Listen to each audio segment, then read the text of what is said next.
118 சங்கீதம் 5வது வசனம்.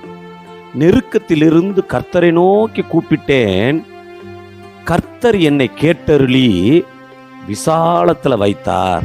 பிரியமானவர்களே, கர்த்தர் உங்களோடு இருப்பார்னு சொன்னா நீங்க அவர்கிட்ட செய்கிற விண்ணப்பங்களை எல்லாம் கேட்டு நிச்சயம் உங்களுக்கு பதில் தருவார்.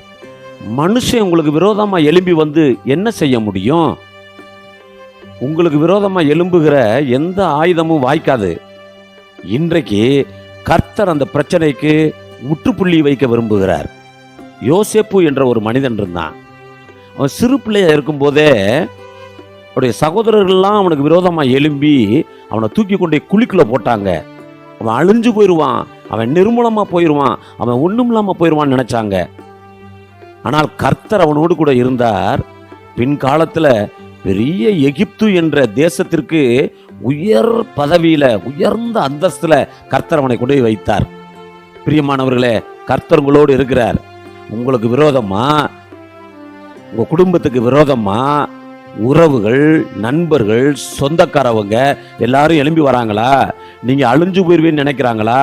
இல்லைங்க, கர்த்தர் உங்களோடு இருக்கிறார். நீங்க மனுஷனை குடிச்சு பயப்படாதீங்க, நீங்க நல்லா இருப்பீங்க.